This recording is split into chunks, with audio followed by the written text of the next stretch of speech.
Keisha Washington had learned long ago that survival sometimes meant silence. At 28, she had mastered the art of keeping her face unreadable, even when her boss venom threatened to scorch her pride. Richard Thornton, heir to a multi-million-dollar real estate empire, towered in his mahogany-paneled office, glaring at her. "This isn't a daycare, Ms.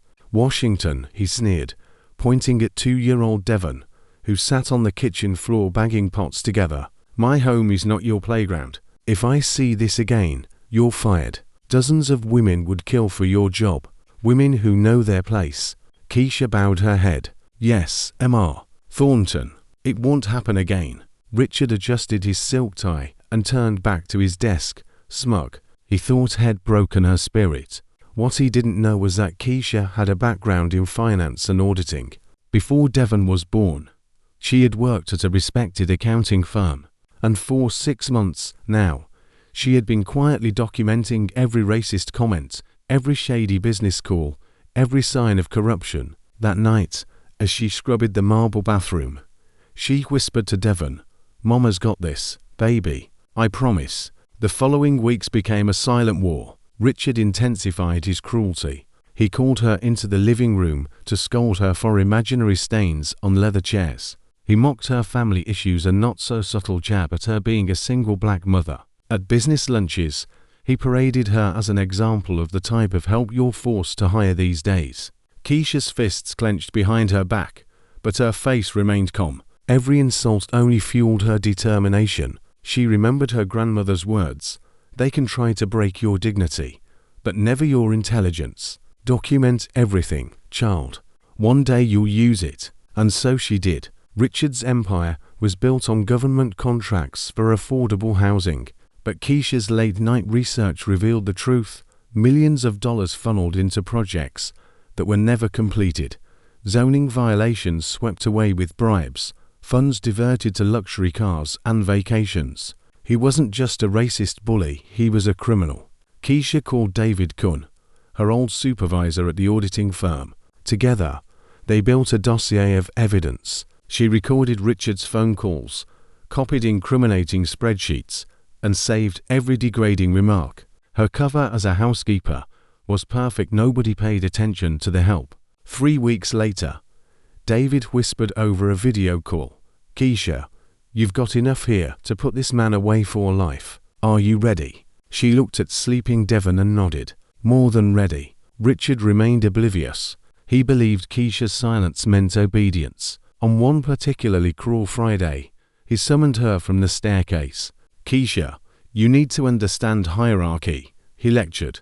"Don't let those women in the condos give you ideas about wages or rights. People like you need to remember your place." "Yes, Mr. Thornton," she replied softly, but her eyes held a spark he didn't recognize. That weekend, she made the call that would change everything. "This is Assistant U.S. Attorney Janet Williams," a firm voice answered. "This is Keisha Washington," she said. "I have evidence of large-scale fraud in federal housing contracts, and the man behind it is hosting a meeting with federal officials Monday morning. If you want him caught red-handed, that's the time."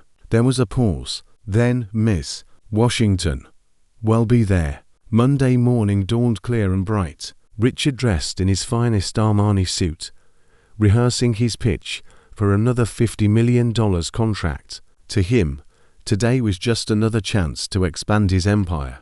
Keisha arrived at 7:30 sharp, as always. Richard barely glanced at her. "Coffee at 9:45. Meeting starts at 10. Don't screw it up."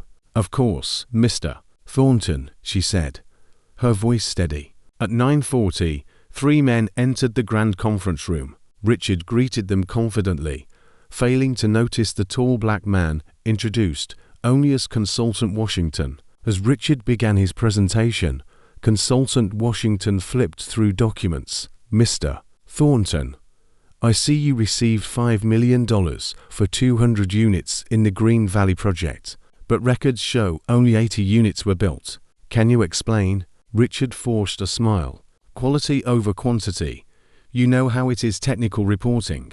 The consultant raised an eyebrow. "Interesting terminology." Then Keisha quietly stepped forward, placing a thick folder on the table. Perhaps these documents will clarify.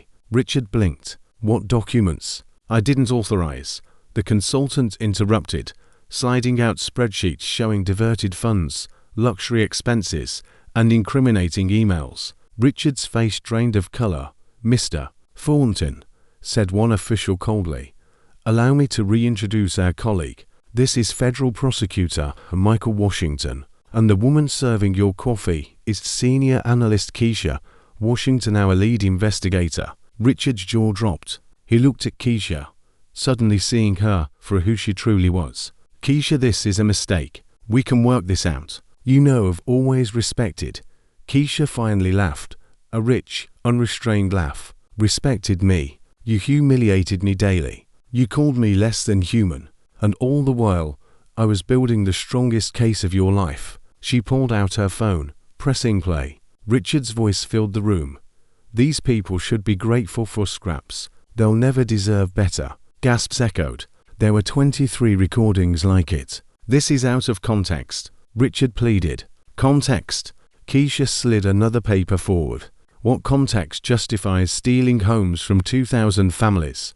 Handcuffs clinked onto the table. Richard Thornton, the prosecutor declared, you're under arrest for federal fraud, embezzlement, civil rights violations, and systematic discrimination. Richard sputtered. You don't know my family name. My connections.